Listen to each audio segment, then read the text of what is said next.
You gotta get off, honey. Okay. Hey guys, today we're going to create some really beautiful digital, what are they called? Canyons, from a perspective of just above them, as if you're walking up to them and you can look inside and see all the treasures of the beautiful walls that they have hiding and waiting for us. Okay, so real quick, you can use any brushes, any canvas that you want. I am going to be using nothing except for a set by Lisa Glanz that I have linked for you so that you have quick access to it as well. It's called AquaReel. First of all, it comes with these 3 canvases, so if you have this brush set or if you want to press pause and grab it, again, it's linked, and then meet me back, you'll have these 3 canvases. So there's the cold press, that looks like this, so it's nice and gritty. This one is the, what is it called? Candy floss. I wouldn't have remembered that. Super toothy. And then the other one is the chiffon, and that one's also toothy. This is the one that I prefer out of the 3, so I'm going to be using this one. You can use anything that you want. You don't even have to use one of these canvases. You can use a regular size, or excuse me, a regular canvas from that you create from your own size. So the first thing, that's the first thing. The second thing is, if you're unfamiliar, this pack comes with all of these color palettes. So if you're following along with me, I'm using AquaReel Fired Earth for this. So I want my canyons to be nice and warm. If you don't have this set, you can work along with me. It's just basically reddish browns. You can find that on your color palette. Okay, so going to that brush set, I'm going to first use the round brush, all-rounder, to actually paint with and then build up from there. However, before we get to that point, I want to sketch my canyons out with you. So the first thing to do when you're sketching, did I say canvas? I meant to say canyon if I said canvas, but the first thing I'm gonna do is just draw kind of a wavy line that comes up and down throughout as my horizon. This could be pretty low. I'm probably gonna do mine like 2/3 of the way down. So you basically come up and have a little dip down and maybe up and then another dip down and out. It's really minor. It doesn't have to look exactly like mine at all. This is just for like a main guide, and this is your sketch layer, so we're not even going to be doing anything directly to this layer. So don't put too much thought into it, please, or you'll drive yourself crazy.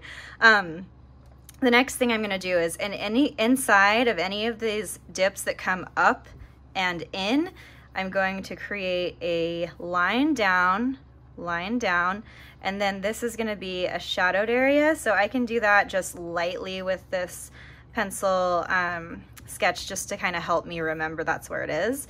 This one is just barely there. I think what I'll do actually is sketch that even deeper because I'm going to want these to be pretty deep. So if you don't have that at all, I would redraw that line. Okay, and then remember, this is like a typical like sketch layer that you would have on paper. So if it looks a little bit weird or, you know, like there's eraser marks or whatever, that's normal. You might not even want to keep this layer. I like to keep it because it makes the whole process just in the finished product look a lot more realistic, which I think is so much fun. So up to you. Okay, so as you can already see, just adding those shadow marks make it look like you're walking up to like a cliff. Okay, so we're gonna do now what's just on the other side to show it like it's looking, you know, you're walking up to a cliff that then comes back up with land. So to do this, I'm gonna make these kind of lines again, but they're gonna be in like wonky, like shallow circles like this. So I do want them to have that movement. Maybe even more on one side. So basically these dips that we want to really notice. And then I'm going to bring the sides down, maybe at an angle. This one could come straight down. But basically if it comes straight down, it looks like, you know, that's definitely a cliff, whereas this looks like it's more of like hills coming up and down,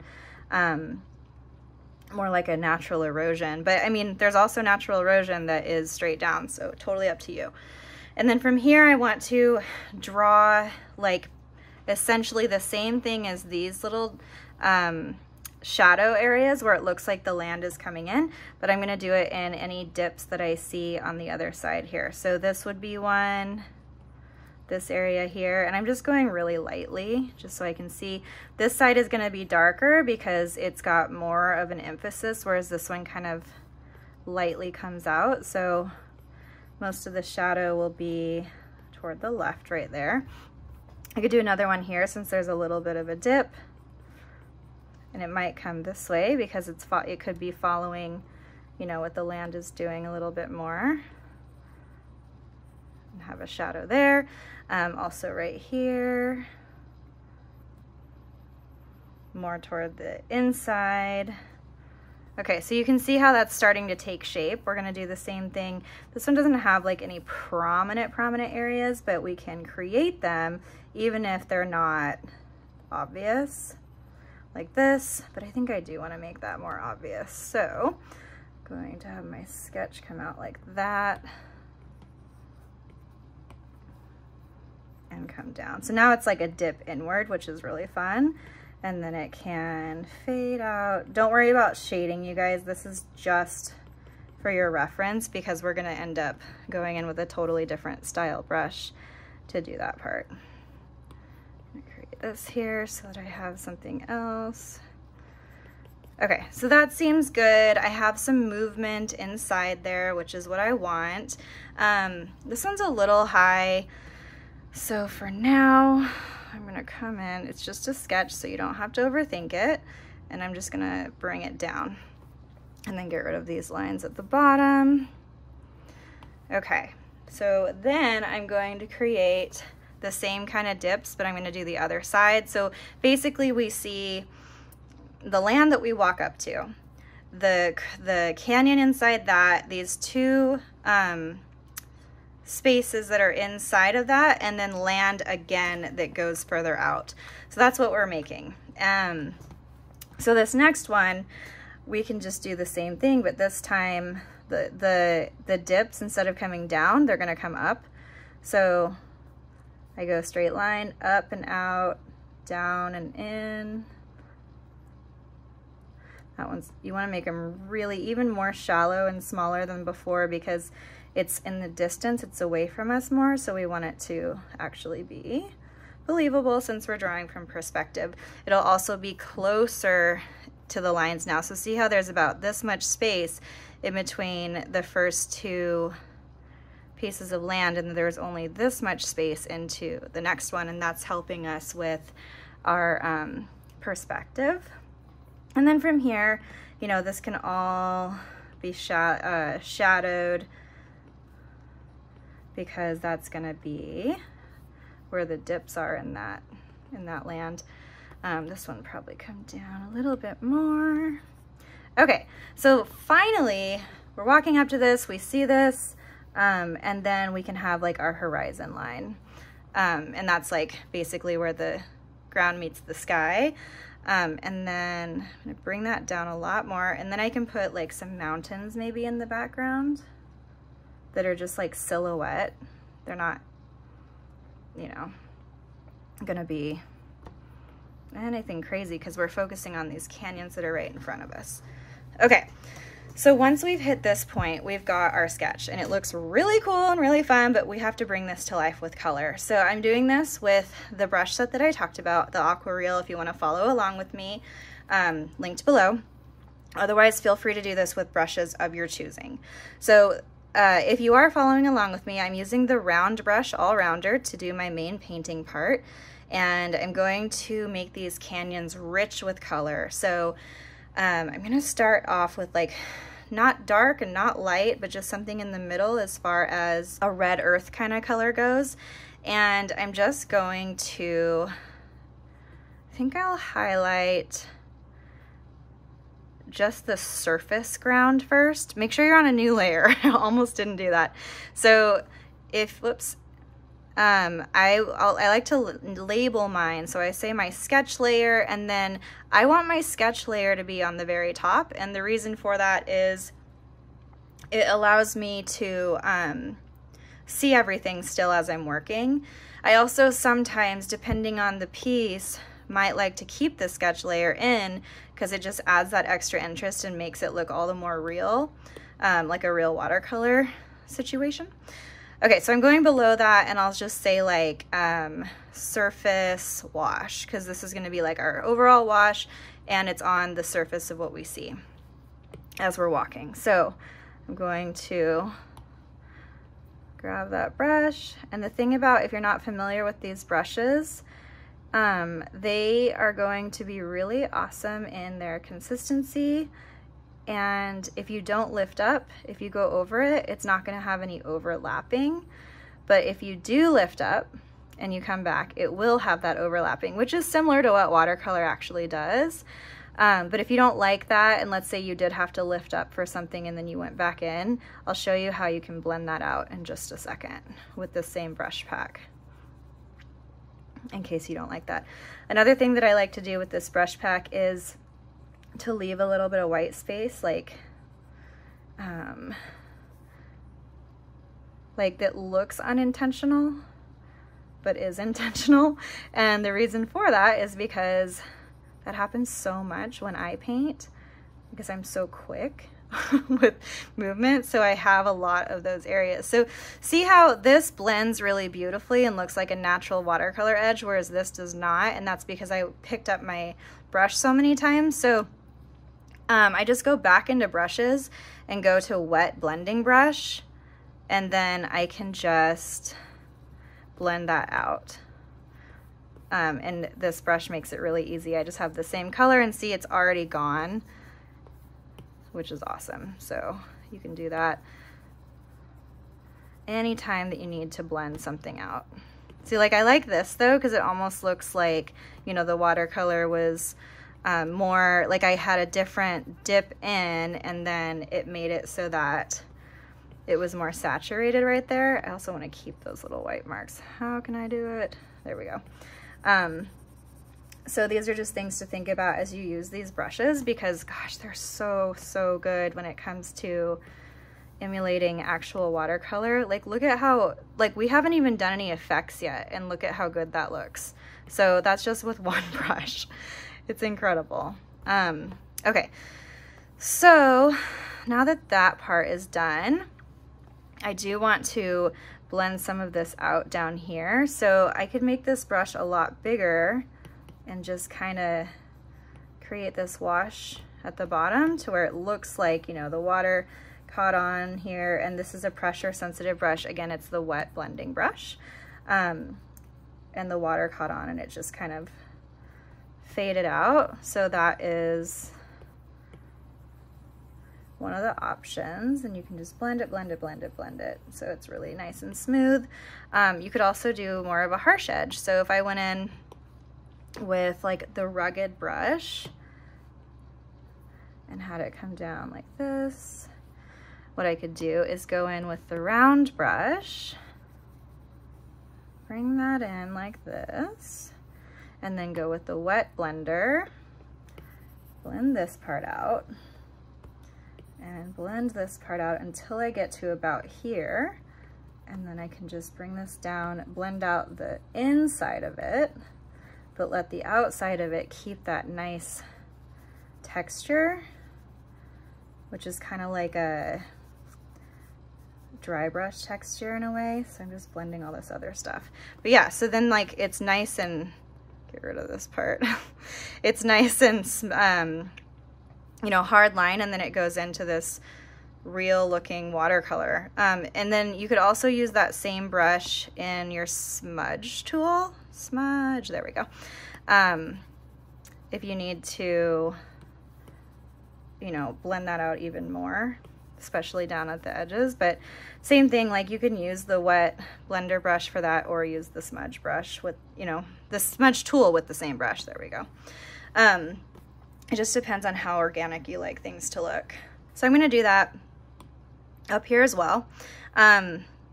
This will bother me if I keep that line in there, but I could just go over here, and then if I hate that transition, I can blend it out. But The reason I like to kind of keep it is because, oh, that's real harsh.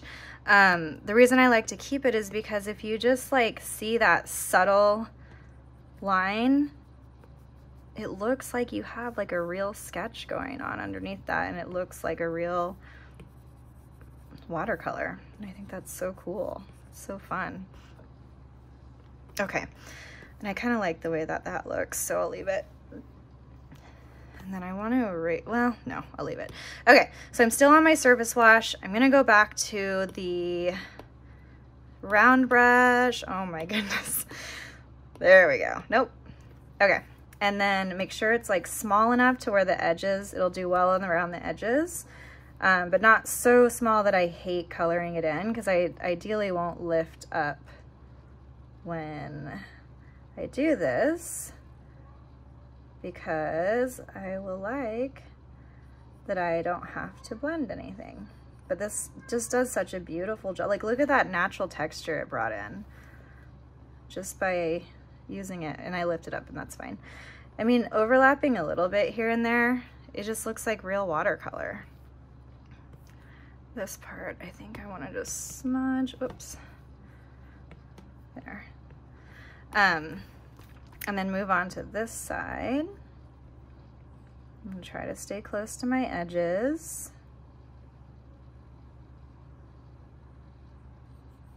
And then fill it in. Like so. See those like natural white spots? Yep, that's a digital product. I'm just in awe of this. Okay, I'm gonna have to fix that part.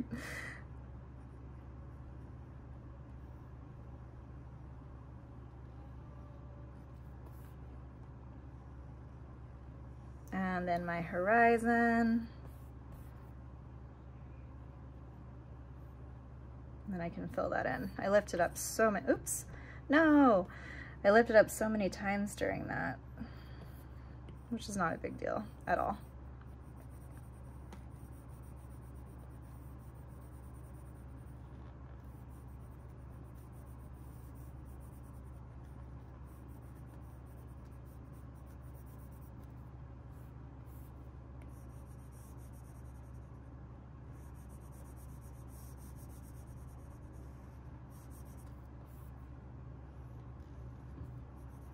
And then just for a shape, I'm gonna actually extend this a little bit so it's at an angle. I am gonna blend that out, but it'll help. And then I'll go to my wet blending brush and I'll just blend out some of these spaces that, or some of these areas rather, that are a little harsher that I don't want. Some of them I don't mind, like this one right here is like totally something that looks like I would do anyway. So I'm gonna leave that. Like hot spots right here. I love hot spots. I know that they're against the rules, but you'll always hear me saying that I really like them because I just think they're beautiful. I mean, water and pigment, water media is magical. It looks so cool. All right, so then from here, I'm going to just kind of use that wet blender to, oh no, I don't want it to, oh yeah, no, that was fine. I don't want it to get into the parts that are actually dipped though. I just want to have that fade out. That's good. And then do the same to this side.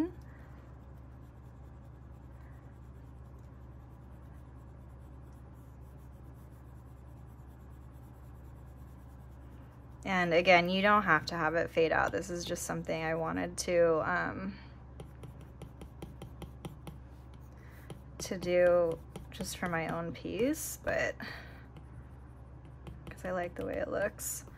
Okay, so once you have that done, then you have the main layer, which is great. I've decided after seeing this that I actually want that color to be a lot lighter. So I can go in and just kind of either push this up a bit, or I can pick a new color, and I could color drop it to where I pull it the whole way and it changes that way.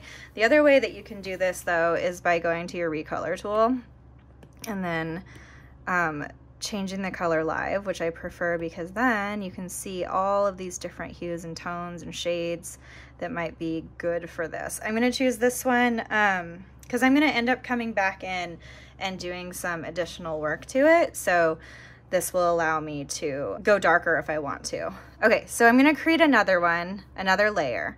I'm going to drag it underneath my surface wash because this is going to be inside. It's going to be like these two pieces of land that are protruding up. So I think I'll just say interior boulders, sure.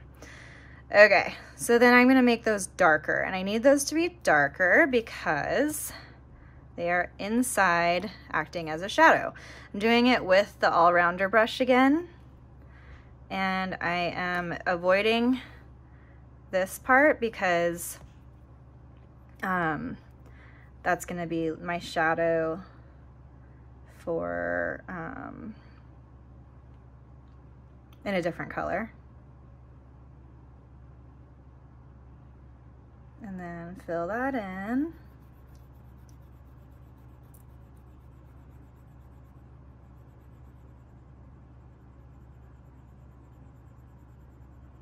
And then it's looking a little bit too close in color to where it looks muddy. So I'm gonna want to change this color. I can do that with the recolor tool again. Get that a little bit darker, maybe a little redder. That one looks better. But still, you can see that there is not enough.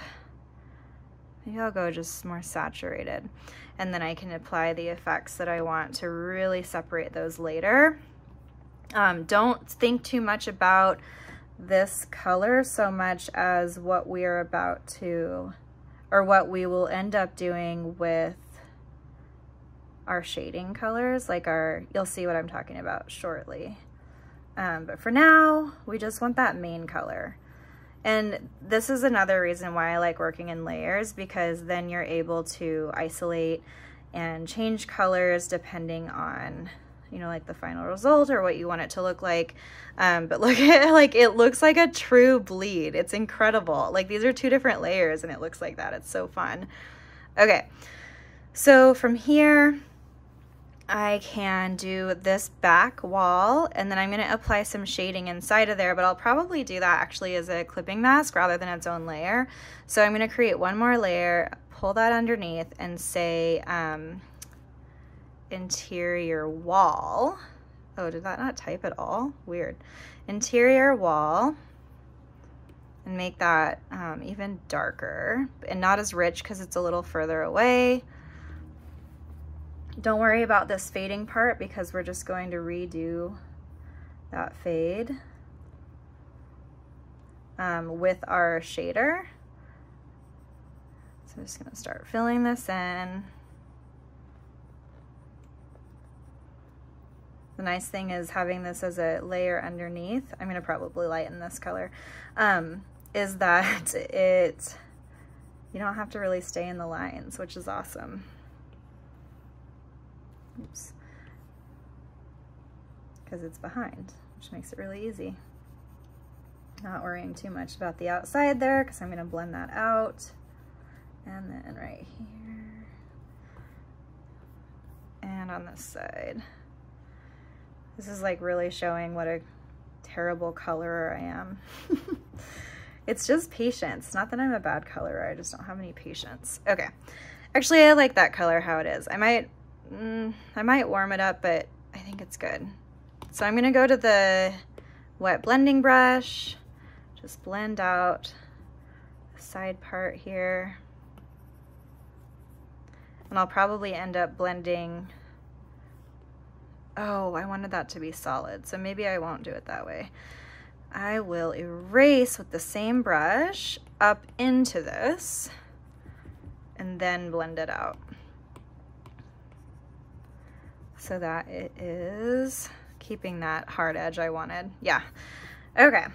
So see, there's a way to do everything. You can use eraser brushes or your eraser tool with the same brushes for preserving an effect, which I do a lot of, especially when I mess up on things. Okay, so I'm just blending that out. I see my guide still. It's kind of lost, but since we're working together, I will remind you guys where those shadows are gonna go. I'm gonna go back to the all-rounder brush and just hit up these interior spots real quick because they're the interior wall as well.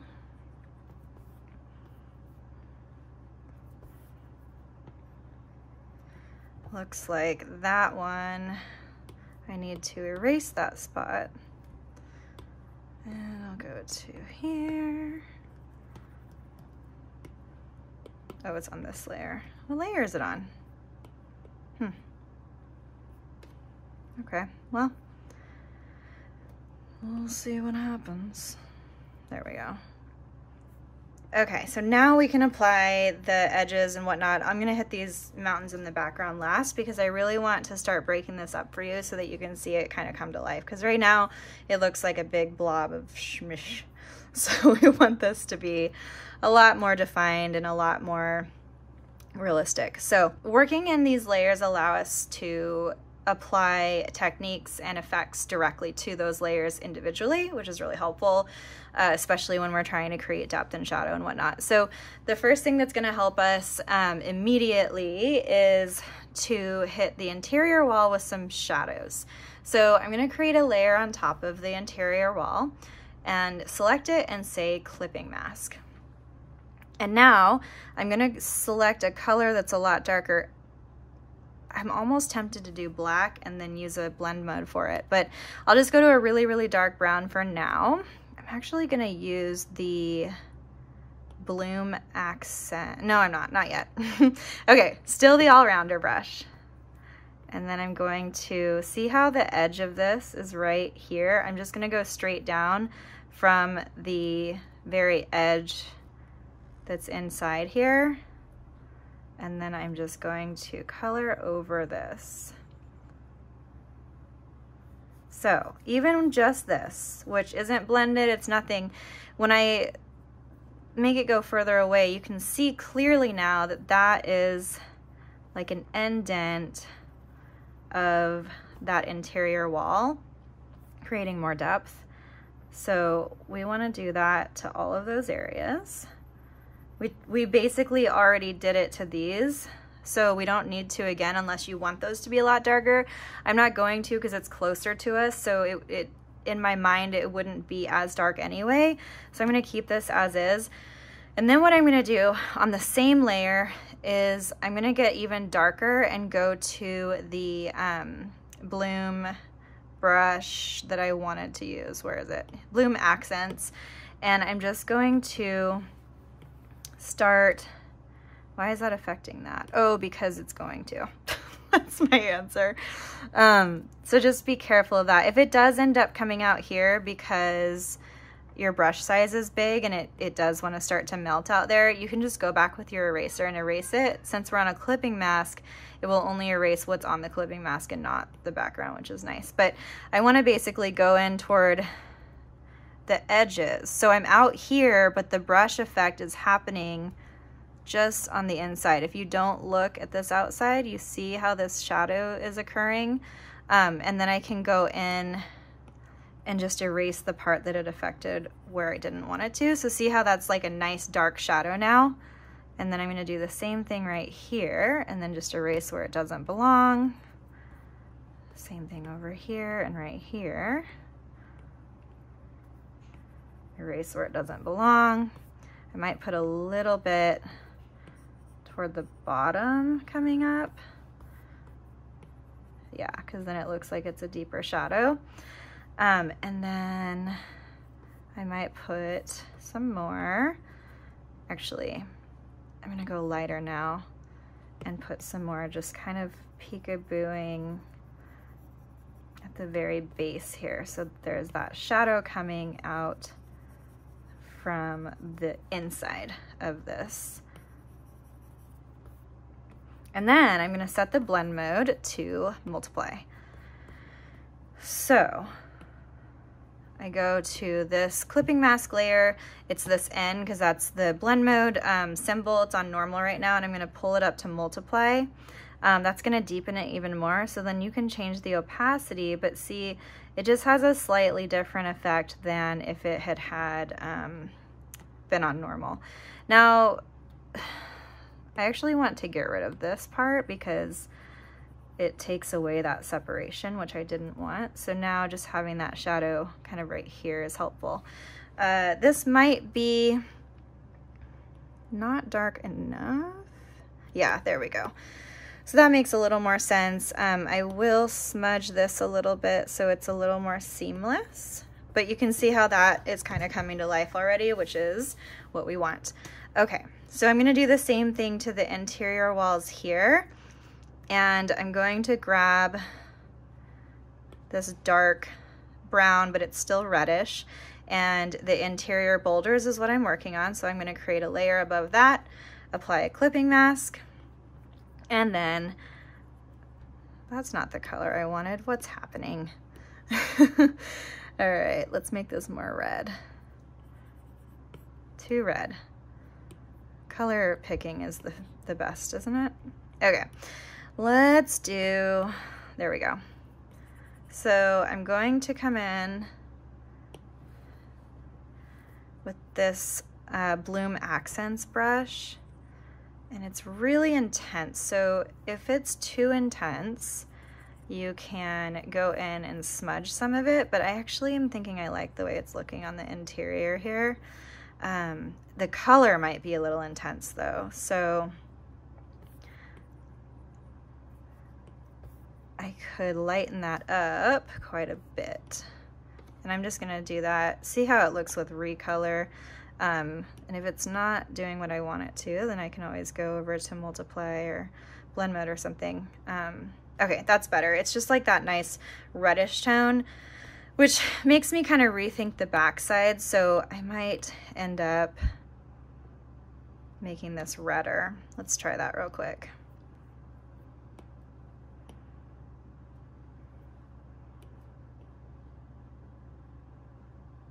Yeah, because it just pulls that color better. And then what I can do is take that clipping mask and let's see, linear burn maybe. Yeah, I'll just do linear burn and put it way, way down. I recommend, as you are doing this as well, to really play with blending modes and the opacity of them, because it's gonna help you kind of differentiate all of these elements. All right, so now we can add these fun techniques to the edges and whatnot. So this is where things start to come alive. I'm really excited about this part. So you can do this with the interior, any layer that you want to do it to. So I'm going to start with the surface. I created a clipping mask just on top of that, and then I'm going to go into the Bloom stamps. And I really love this third one. It just has a really beautiful effect, very similar to what an actual watercolor stamp would do. So I'm gonna select a color that's lighter. Okay, so see, I'll do one that's darker real quick so you can really see it, but see how it just kind of bleeds? Like that is what, you know, watercolor would do. So I'm gonna grab this color here. There we go. So see, it just look at the difference. It just adds in like that bleed that you want to pretend that you didn't do. But the truth is you did want to do it. They tell you that these hot spots are bad. I just think they're so pretty. I mean, why does this brush pack have it if it's not beautiful, right? So there we go. Okay, so that looks really pretty already. And I can do this, I'm gonna do it to the interior here. So I'm gonna go back, I'll create another clipping mask on top of that clipping mask just so I can work indestructively, and then go through and add these stamps and see how they look in these spaces. Yeah, so see how that just darkens it up some more, which is really helpful for the differentiation, if you will. Another thing that you can do is go in and duplicate a space to really have more of an effect, and then sometimes I'll decrease the opacity So it's not as intense, but it still shows, you know, the effect that you're going for, like that. So see, from a, you know, from a distance, this is really coming to life. So we're just going to keep working on that, and I'll merge those layers together because I'm happy with it.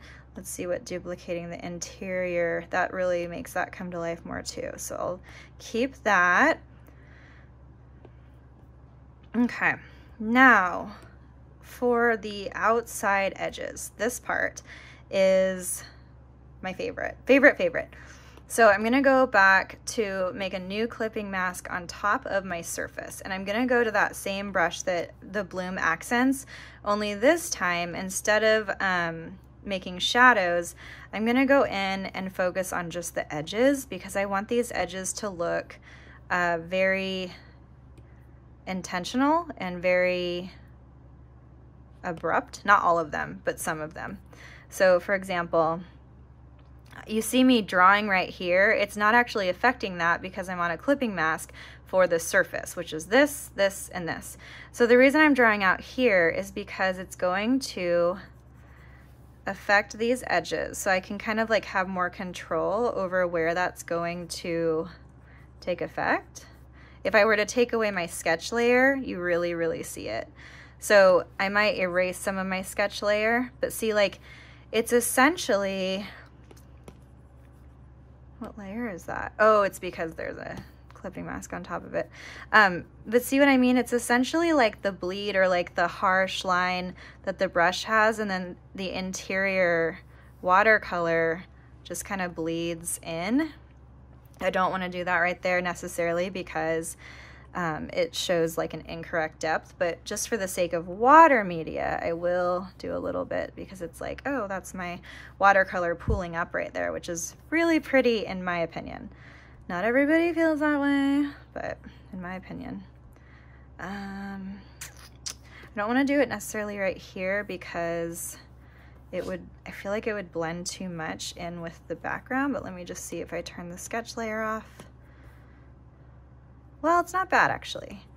So let's see what this will look like. And then if you bring that in more, then it looks like the bleed comes down. Yeah, see, it just looks like, oh, though, I like it, because if it looks like this one is bleeding into this one, then it looks like it was wet on wet technique, which I think, even though it would be an oopsie, might be really fun. I'm going to use the eraser in the same brush. By doing that, I'm holding down the eraser and then coming in, and I'm just going to kind of like go over it a little bit to decrease the effect, but still keep it there. Yeah, I like that. Okay. I'm naughty. All right, so I'm going to do the same thing to this side. Am I on the right? Oh, I'm on the wrong color. There we go. Okay. So same thing here. I realize I'm overlapped from this middle color a little bit, so I might go in just a little bit deeper.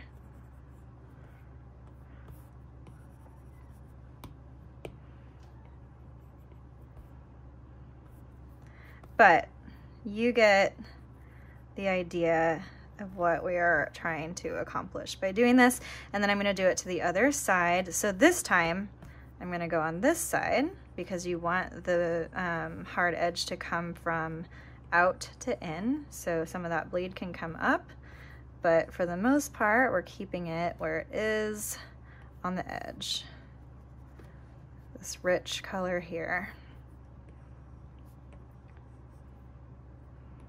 that can come up and bleed in some places, but mainly stay on the edge.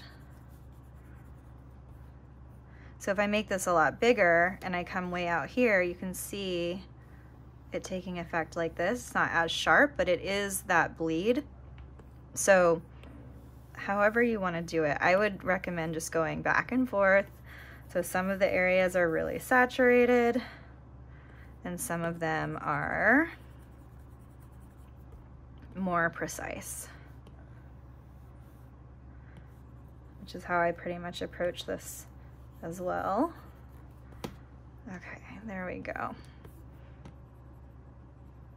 And then bring some of that color in.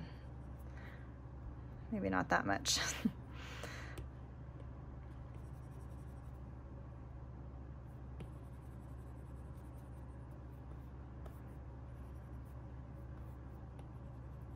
Okay, and once that is done, I'm just going over with a little bit lighter color to break up the interior so that we have more of like a separation in between the two colors.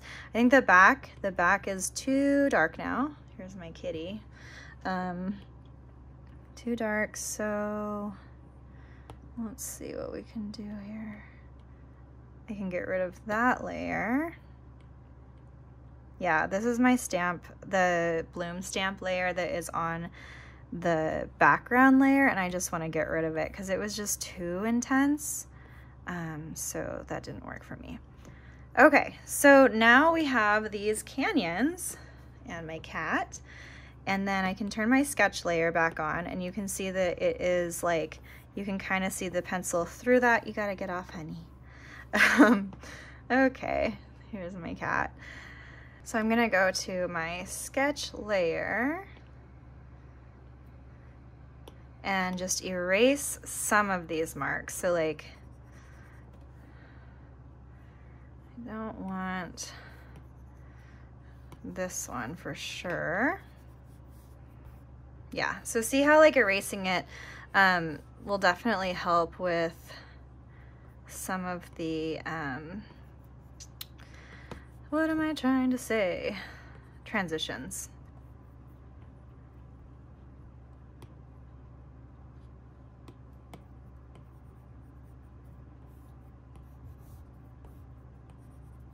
But then keeping some of them might add just that element of like, you know, that's hand drawn. Mine is a lighter color, so you might want to make yours darker if you do like to keep that in, like this area. So all I need to do, since I'm on that sketch layer, whoops, is go to adjustments and then turn down the brightness. Yeah, so see, now it looks like an actual pencil, which I think is so fun. Okay, even though I typically don't sketch stuff out before I start painting it, which is a problem because then it doesn't look as good. Okay, kitty, we're almost done. We're almost done. I know it. Okay, so now I'm going to create a new layer and put it beneath everything because this is gonna be my background. I'm gonna select a really light color because anything in the background, I want it to look like it's fading, you know, in the background because that's what it's doing. So I'm gonna go back to the all-rounder brush. Actually, no, I'm gonna go to the subtle duo color. It's a round brush also, but if I make it larger, this is what it looks like. It's really cool. I don't know why it's on, oh, that's why.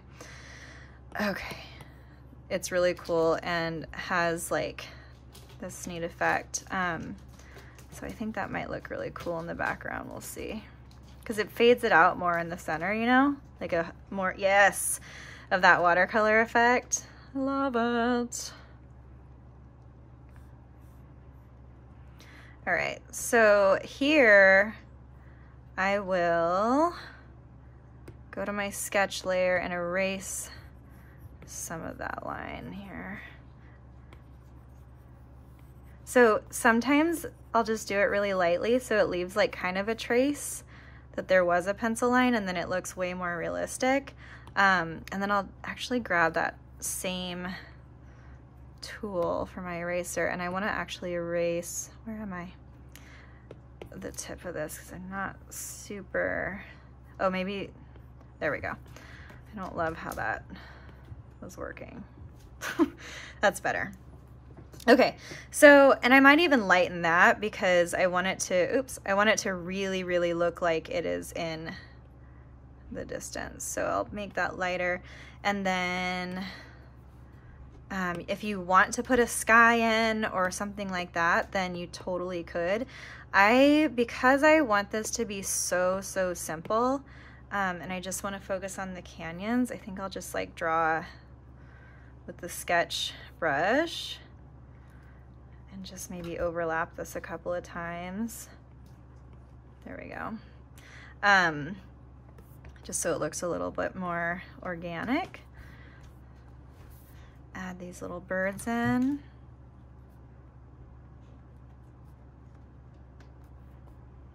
And then I have like this cool desert scene. What I could do though is create a layer underneath at the very bottom and make it just like feel really light. I'm gonna make this much, much lighter. I just needed to put something down. So it's really, really light. So it just has like a, almost like a text, or excuse me, you probably can't see it on the screen as well as I can see it, but it creates like a tinted color paper. The other thing is you could do like a watercolor wash behind it, which would look kind of cool, but my cats are fighting. But overall, this is your canyon. It's really, really pretty.